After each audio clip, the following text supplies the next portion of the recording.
দর্শক, দেশের ব্যাংকিং খাত নিয়ে আজ আমরা আলোচনা করব।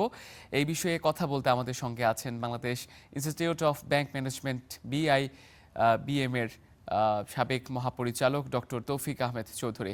স্টার বিস্টুডিওতে আপনাকে স্বাগত। ধন্যবাদ। প্রথমেই আসতে চাই ইসলামী ব্যাংকের প্রসঙ্গে। আপনি জানেন আজকে ইসলামী ব্যাংকের প্রধান কার্যালয়ের সামনে বিক্ষোভ করেছে সচেতন গ্রাহক ফোরাম, এবং সেখানে পুলিশের লাঠিচার্জ সহ টিয়ার শেল সহ বিভিন্নভাবে তাদেরকে ছত্রভঙ্গ করার চেষ্টা করা হয়েছে।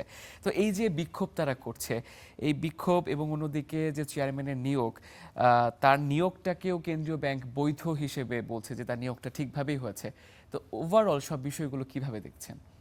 না আসলে আজকে যে কি বলে সচেতন গ্রাহক ফোরাম যে যে ওখানে বিক্ষোভ করেছে, তো এটার পিছনে আমার যেটা মনে হয় যে মূল মূল কারণটা হচ্ছে চেয়ারম্যান নিয়োগ, তাই না?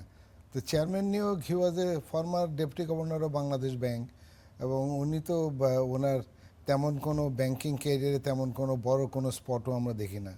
তো নিয়োগের ক্ষেত্রে তো আমার কাছে মনে হচ্ছে যে এটা নিয়োগটা তো ঠিকই ছিল। আর তাছাড়া মানে গ্রাহকদের কী করার আছে নিয়োগ নিয়ে, এটা তো আমি কিছু বুঝি না। এখন এই নিয়োগটা যদি অবৈধ হইতো, নিয়োগটা যদি আসলে মানে আপনার যে ব্যাংকিং নিয়ম কানুনের বাইরে যদি হতো তাহলে এক কথা ছিল।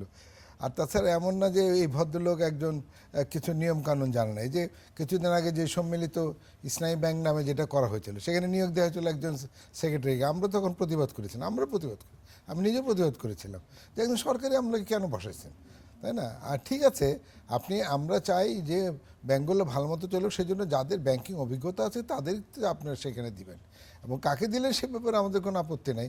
কিন্তু তার যদি কোনো ব্যাংকিং অভিজ্ঞতাই না থাকে, তাকে আপনি কেন চেয়ারম্যান বানাবেন? তো সেই দৃষ্টিতে তো এখানে একজন ডেপুটি গভর্নরকে নিয়োগ দেওয়া হচ্ছে, দিস ইজ ভেরি গুড, এবং একজন ফর্মার ডেপুটি গভর্নর, তাই না? এবং এটা তো আমি মানে আপনার প্রতিবাদ করার মতো আমি কিছু দেখছি না।